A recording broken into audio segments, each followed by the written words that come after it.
രാധ ടീച്ചറുടെ സുവർണ നിമിഷങ്ങൾ എന്ന കഥാസമാഹാരത്തിലെ സ്കൂൾ ആനിവേഴ്സറി എന്ന ചെറുകഥയിലേക്ക് കടക്കാം.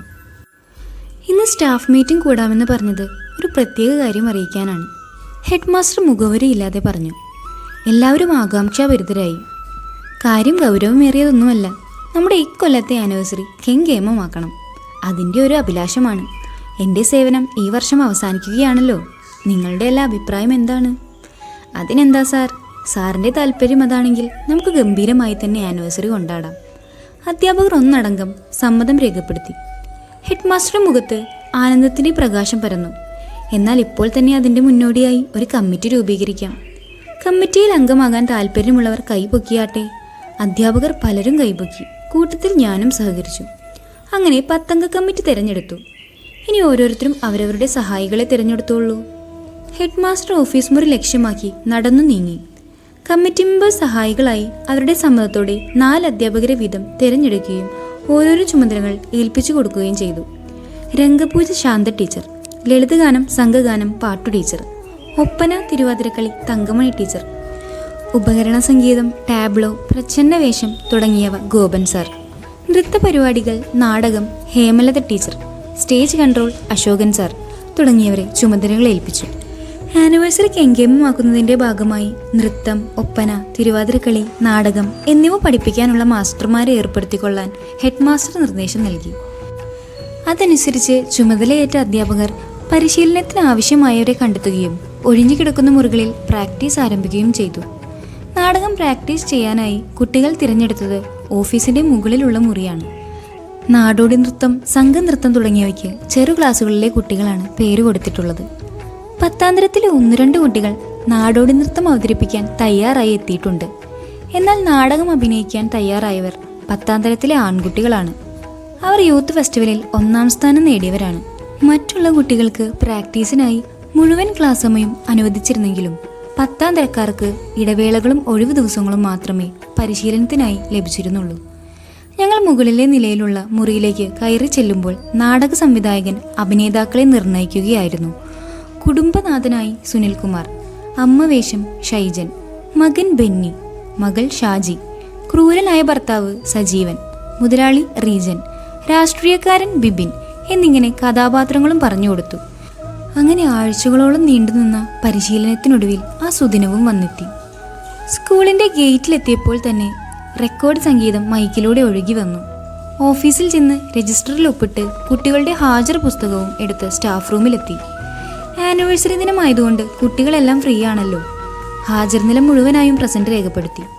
കുട്ടികൾ ആഹ്ലാദഭരിതരായി ഗ്രൗണ്ടിൽ അങ്ങിങ്ങായി നടക്കുന്നു.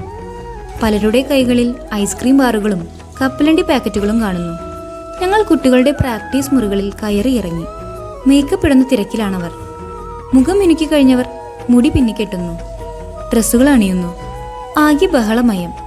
അധ്യാപകരുടെ സഹായവും അവർക്ക് ലഭിക്കുന്നുണ്ട്. ഞാൻ അവരുടെ അടുത്ത് ചെന്നു. എല്ലാവരും സുന്ദരികളായിട്ടുണ്ടല്ലോ, നന്നായി കളിച്ചോളണം കേട്ടോ. യാതൊരു പരിഭ്രമവും വേണ്ട, ഞങ്ങളൊക്കെ കൂടെ തന്നെയുണ്ട്. ശരി ടീച്ചർ. പൊട്ടിച്ചിരിയോടെ അവർ പറഞ്ഞു. പെൺകുട്ടികൾ പൊട്ടിച്ചിരിക്കുന്നത് കേൾക്കാൻ നല്ല രസമാണ് അല്ലേ ടീച്ചർ? വളരെ ശരിയാണ്. ആനന്ദത്തോടെ എൻ്റെ സുഹൃത്ത് അഭിപ്രായപ്പെട്ടു. നമ്മുടെ കുട്ടികളെല്ലാം എന്തൊരു മിടുക്കികളാണ്. സുന്ദരികളായ അവർ അതിസുന്ദരികളായി മേക്കപ്പിൽ തിളങ്ങി നിൽക്കുന്നത് കണ്ടില്ലേ? ഞങ്ങൾ അടുത്ത മുറിയിലേക്ക് ചെല്ലട്ടെ. എല്ലാവർക്കും വിജയാശംസകൾ. ആനന്ദഭരിതരായി നിൽക്കുന്ന കുട്ടികളോട് യാത്ര പറഞ്ഞ് നാടക റിഹേഴ്സൽ മുറിയിലേക്ക് കടന്നു ചെന്നു. അവിടെ തകൃതിയായി മേക്കപ്പ് നടന്നുകൊണ്ടിരിക്കുകയാണ്. കുട്ടികളുടെ ബഹളം മൂലം മൈക്കിൽ പറയുന്നതൊന്നും മേക്കപ്പ് മുറിയിലേക്ക് കേട്ടിരുന്നില്ല. നാടക സംവിധായകൻ കാതുകൂർപ്പിച്ച് എന്താണ് പറയുന്നതെന്ന് കേൾക്കാൻ ശ്രദ്ധിച്ചുകൊണ്ട് നിന്നു. പൊടുന്നനെ ഒരു വെളിപാട് പോലെ 2 കൈകളും കൂട്ടിയടിച്ച് അഭിനേതാക്കളോടായി പറഞ്ഞു, ദാ ഇപ്പോൾ കഴിഞ്ഞത് ഉദ്ഘാടന പ്രസംഗമാണ്. അല്പസമയത്തിനുള്ളിൽ ആശംസാ പ്രസംഗങ്ങളും കഴിയും. തുടർന്ന് നൃത്ത പരിപാടികളായിരിക്കും. ഏതാനും മണിക്കൂറുകൾ കഴിഞ്ഞാൽ നമ്മൾ സ്റ്റേജിൽ കയറുകയാണ്. ഇത് കേട്ട കുട്ടികൾ പരസ്പരം നോക്കി. അവരുടെ ഹൃദയമിടിപ്പിന് വേഗത കൂടിയെന്ന് തോന്നുന്നു. മേക്കപ്പ് എല്ലാം കഴിഞ്ഞു, ഇനി ഡ്രസ്സ് ഇട്ടോളൂ. ടീച്ചർ, പെൺവേഷം അഭിനയിക്കുന്നവരെ ഡ്രസ്സ് അണിയിക്കാൻ സഹായിക്കണേ. അതിനെന്താ ജോസ് സാർ, ഞങ്ങൾ ചെയ്യാമല്ലോ. എടാ മക്കളെ, ഷൈജ, ഷാജി, ഡ്രസ്സെല്ലാം എടുത്ത് ഇങ്ങോട്ട് വരൂ. ആദ്യം തലമുടിയെല്ലാം സ്ലൈഡ് കുത്തി ഉറപ്പിച്ചു. ഷാജി, ഈ ബ്ലൗസും പാവാടയും ഇടടാ. ലജ്ജാശീലനായി അവൻ തല താഴ്ത്തു നിന്നു. നേരം പോകുന്നു, വേഗം ഡ്രസ്സിട്ട് ഈ സാരിത്തലപ്പ് ഉറപ്പിച്ചു കുത്തടാ. സാരിയെല്ലാം അണിഞ്ഞു കഴിഞ്ഞപ്പോൾ അവൻ അസൽ സുന്ദരിക്കുട്ടി തന്നെ. എടാ ഷാജിമോനെ, നിന്നെപ്പോലെ സുന്ദരിയായൊരു പെൺകുട്ടി നമ്മുടെ സ്കൂളിൽ ഇല്ലല്ലോടാ. എൻ്റെ കമൻ്റ് കേട്ട് കുട്ടികളെല്ലാം ഉറക്കി ചിരിച്ചു.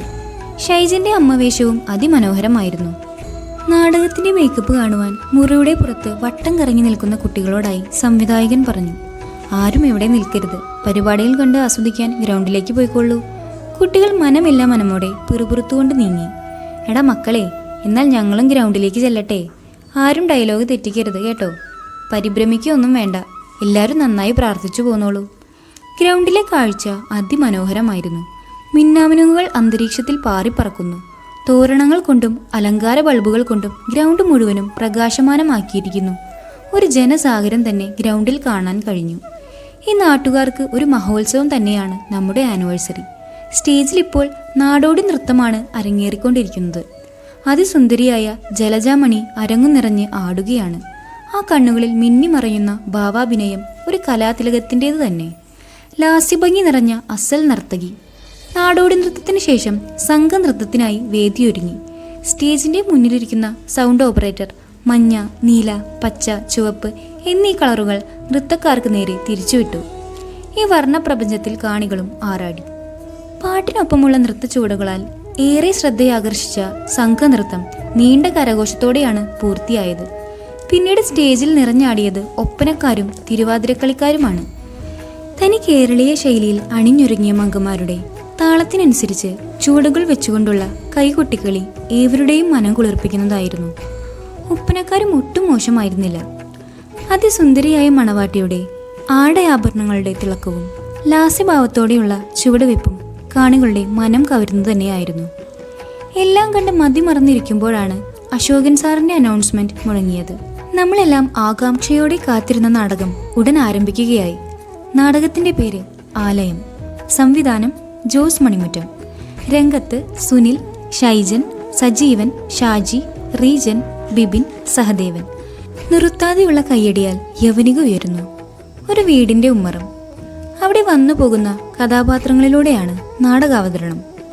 സ്ത്രീധനത്തിന്റെ പേരിൽ വിവാഹ ജീവിതം വഴിമുട്ടി വീട്ടിൽ നിൽക്കേണ്ടി വന്ന മകൾ, മകളെക്കുറിച്ചുള്ള വേദനയിൽ ജീവിതം തള്ളി നീക്കുന്ന അച്ഛനും അമ്മയും, ഇടയ്ക്കിടെ വന്ന് മകളെ ദ്രോഹിക്കുന്ന മരുമകൻ, എന്നാൽ അയാൾക്ക് നേരെ മിണ്ടാനാകാതെ നിൽക്കുന്ന മാതാപിതാക്കൾ, മകളുടെ വിവാഹത്തിനായി പലിശയ്ക്ക് പണം വാങ്ങിയ നാട്ടിലെ മുതലാളി, കിട്ടാക്കടം വാങ്ങാൻ മുതലാളിയും ശിങ്കിടിയും അസമയത്ത് വീട്ടിൽ വരാൻ തുടങ്ങി. എല്ലാം കണ്ടും കേട്ടും പ്രതികരിക്കാൻ കഴിയാതെ നിൽക്കുന്ന അവസ്ഥ. നാടകത്തിന്റെ പല മുഹൂർത്തങ്ങളും മനസ്സിനെ വേദനിപ്പിക്കുന്നതായിരുന്നു. ഈ സാഹചര്യങ്ങളെല്ലാം ചില വീടുകളിൽ സംഭവിച്ചിട്ടുണ്ടാകാം എന്ന് തോന്നിപ്പിക്കുന്ന വിധത്തിലുള്ള അഭിനേതാക്കളുടെ പകർന്നാട്ടം. ശ്വാസം അടക്കി പിടിച്ചാണ് കാണികൾ നാടകം വീക്ഷിച്ചിരുന്നത്. അച്ഛനും അമ്മയും ഇല്ലാത്ത സമയം നോക്കി മദ്യലഹരിയിൽ കയറി വരുന്ന മുതലാളിയും ശിങ്കിടിയും. അച്ഛനും അമ്മയും ഇല്ലെന്ന് പറഞ്ഞിട്ടും അതൊന്നും കേൾക്കാതെ അവളെ കയറി പിടിക്കുന്ന മുതലാളി. കുതിരി മാറാൻ ശ്രമിച്ചിട്ടും കഴിയാതെ വന്നപ്പോൾ തയ്യൽ മെഷീന്റെ മുകളിൽ ഇരുന്നിരുന്ന കത്രികയെടുത്ത് അവൾ അയാളെ ആഞ്ഞുകുത്തുന്നു.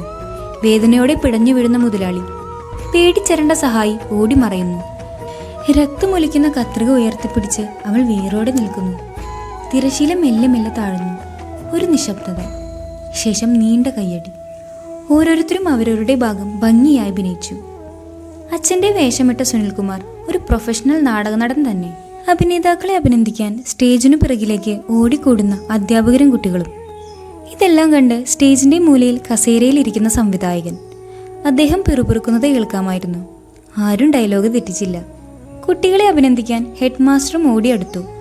അദ്ദേഹം അഭിനേതാക്കളെ ആലിംഗനം ചെയ്തുകൊണ്ട് അഭിമാനത്തോടെ പറഞ്ഞു, നിങ്ങൾ ഈ നാടകം കെങ്കേമമാക്കിയിരിക്കുന്നു. എല്ലാവർക്കും എൻ്റെ ഹൃദയം നിറഞ്ഞ അഭിനന്ദനങ്ങൾ. എൻ്റെ ജീവിതത്തിലെ അവിസ്മരണീയമായ ഒന്നായിരിക്കും ഈ മുഹൂർത്തം. അധ്യാപകരുടെ അഭിനന്ദനങ്ങളിൽ മുഴുകി കുട്ടികളെല്ലാം ആനന്ദ നിർവൃതിയിൽ ആറാടി. നിറഞ്ഞ മനസ്സോടെയും ആഹ്ലാദത്തോടെയും കാണികൾ പിരിഞ്ഞു. വിശാലമായ ഗ്രൗണ്ട് നിറയെ തിങ്ങിക്കൂടിയിരുന്ന ജനത്തിന് ഇതൊരു മഹാമേള തന്നെയായിരുന്നു.